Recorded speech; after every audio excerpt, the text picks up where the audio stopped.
Hello aspirants, welcome to Shankaran IAS. This is Charita. Recently, 129th constitutional amendment has been in the news. To give an in-depth analysis about it, we are welcoming Dr. Harnath Reddy sir. Hello sir. Hi Charita, thank you. What is the 129th constitutional amendment bill sir? 129th Constitutional Amendment Bill, it is all about the idea of one nation, one election. For the last 10 years, the idea of simultaneous elections has been in the news. So Modi government wanted to bring it into operation. So to amend the constitution, 129th Constitutional Amendment Bill has been recently approved by the Union Cabinet. So 129th Constitutional Amendment Bill, it's all about implementing the idea of one nation, one election or simultaneous elections. What are the important provisions of 129th constitutional amendment bills? See, the 129th Constitutional Amendment Bill seeks to bring in a new article, Article 82A, and also seeks to amend three articles, Article 83, 172, and Article 327. So, Article 82A is a new article which is proposed to be inserted. So, this article allows for conducting elections simultaneously to Lok Sabha and Legislative Assemblies. So the newly inserted Article 82A lays the foundation for conducting elections to Lok Sabha and the Legislative Assemblies simultaneously. And what is Article 83? Article 83 speaks about the tenure of Lok Sabha. So when it comes to tenure of Lok Sabha, in Article 83 new clauses were added. The existing constitution says the Lok Sabha will have a tenure of 5 years.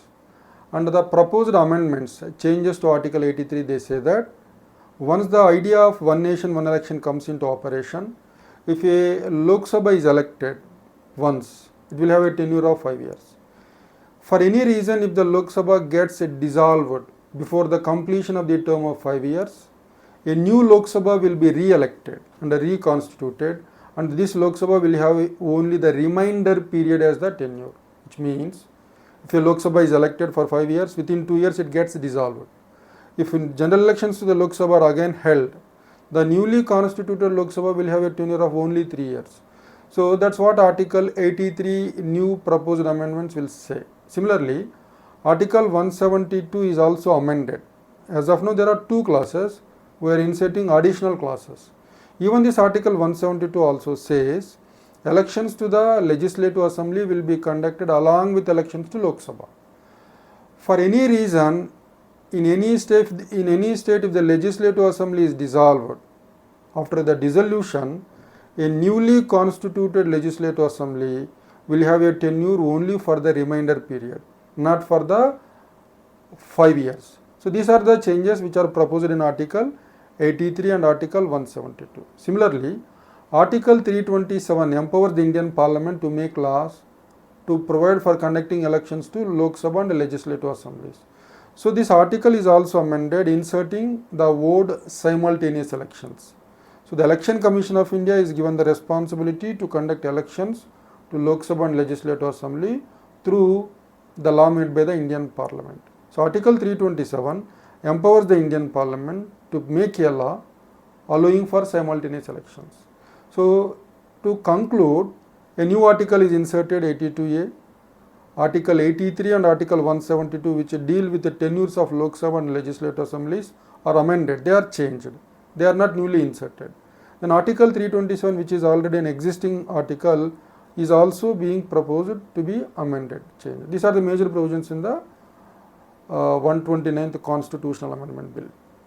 What are the advantages of simultaneous elections, sir? See, there are several advantages which the government of India is trying to tell about simultaneous elections.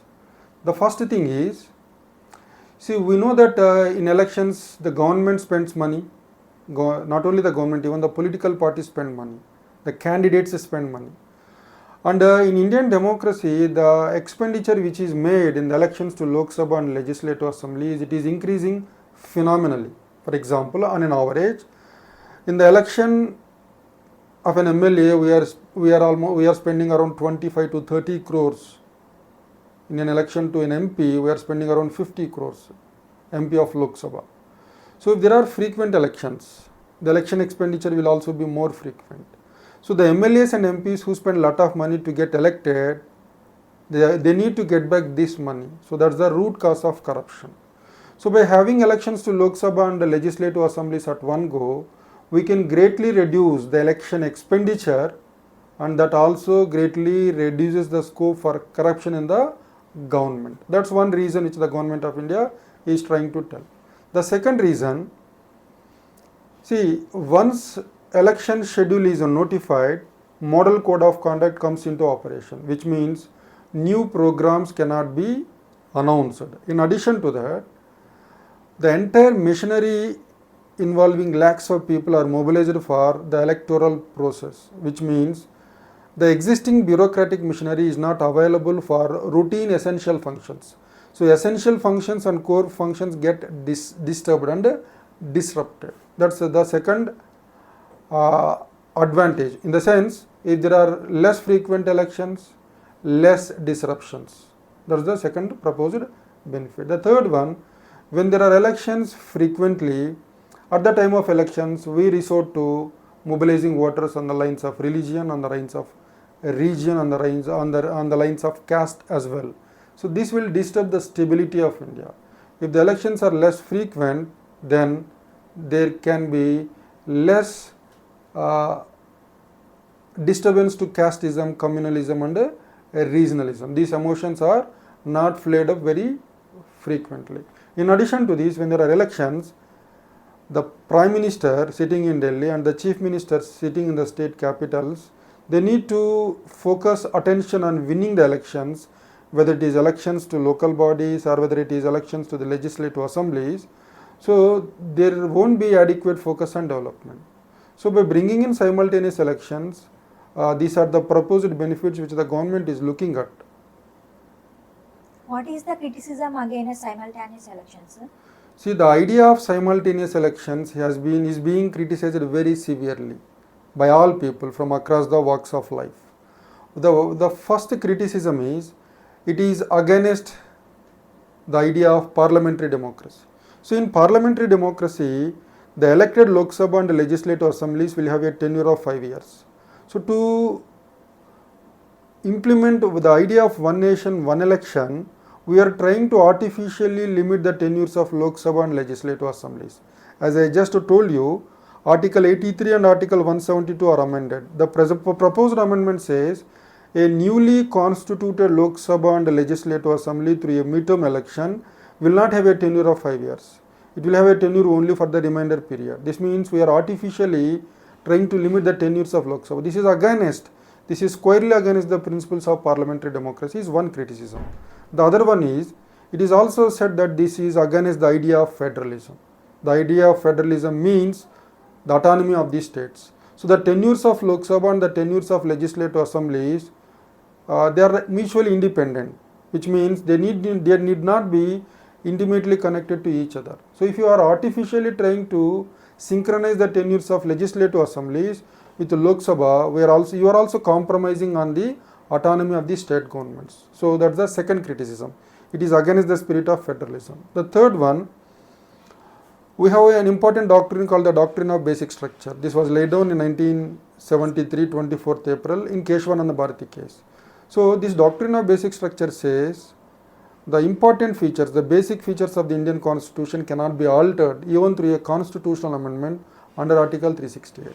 So by bringing in the idea of one nation, one election, you are affecting the basic features of the Indian Constitution, which are federalism, which are parliamentary democracy.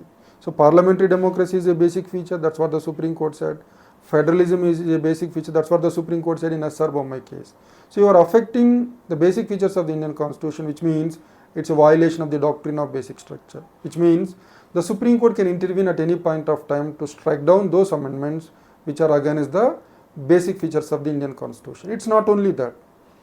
So having frequent elections is not a bad idea. If elections are frequent, there will be greater accountability on the politicians and political parties. Every time when there is an election, the parties and the representatives are on their toes. They need to go before the electorate and try to respond to their aspirations and felt needs of the people. So frequent elections means greater accountability. Frequent elections means greater accountability.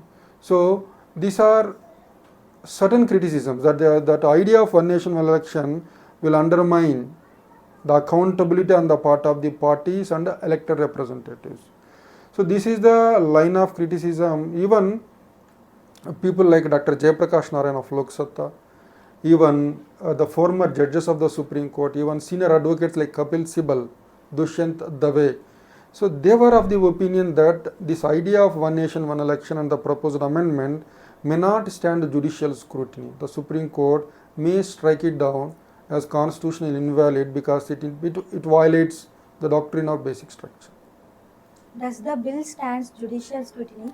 Exactly, that's the point. As I told you just now, the idea of one nation, one election, there is a presumption, there is a strong belief that it goes against parliamentary democracy and federalism, which are the basic features of the Indian Constitution. So on this ground, on the violation of the basic features, we can expect a number of petitions which are going to be filed before the Supreme Court after this amendment gets through the parliament. So once it comes into operation, it will be subjected to judicial scrutiny, and once it goes before the judiciary, we have to wait and see what the Supreme Court has to say on this. But there are chances, there are fair chances for the Supreme Court to strike it as invalid because it affects the doctrine of basic structure. But we are not very sure, because even the judiciary will respond to the situation of the day. The government is very assertive, having a lot of brute majority in the parliament, the Supreme Court will not assert itself. But we have a coalition government at the national level, so probably there is a chance that the Supreme Court can act more independently and autonomously while delivering a judgment on this particular issue. So many believe that this bill may not pass through even in the parliament itself. What is the way forward, sir? So many people like Dr. Jayaprakash Narayan, what they say is, we don't get much benefit out of this idea of one nation, one election. So better let's have the status quo. So the possible benefits which come out of the idea of one nation, one election are not many, and in fact they also create problems. So if we make the cost benefit analysis of implementing one nation, one election, we also have equally several disadvantages along with the advantages. And even people like Qureshi, S.Y. Qureshi, who was the former Chief Election Commissioner, he says it's a bad idea to conduct elections simultaneously only for Lok Sabha and legislative assemblies. If elections were conducted simultaneously both for Lok Sabha, legislative assemblies as well as local bodies, this would have been a better idea. But that was dropped in the Constitutional Amendment Bill of 129. If you take the committee which the Government of India has appointed, Ramnath Kovind Committee, in fact Ramnath Kovind Committee has recommended conducting elections to Lok Sabha at the union level, legislative assembly at the state level, and local bodies at the local level. For all the three levels, the elections have to be conducted simultaneously. This will give a greater benefit and advantage. But that was not done. Local bodies are not going to have elections simultaneously with Lok Sabha and legislative assembly.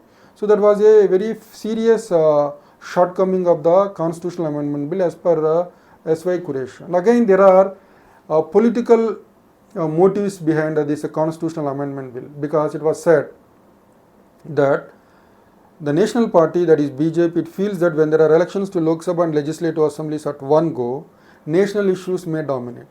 So when there are elections to Lok Sabha and legislative assembly at one go, the national parties will have the opportunity to take an advantage. So it increases the winnability of the national party. So there was some political motive behind this, bringing in the idea of one nation, one election. It squarely goes against the parliamentary democracy and federalism, even in my opinion. So there are political motives behind this reform. In addition to this, the benefits don't far outweigh the costs of bringing in one nation, one election. So in my opinion, it is better to continue with the status quo, and that will be good for Indian democracy. Thank you, sir, for Thank you, enlightening Charita. our aspirants. Thank you, Charita.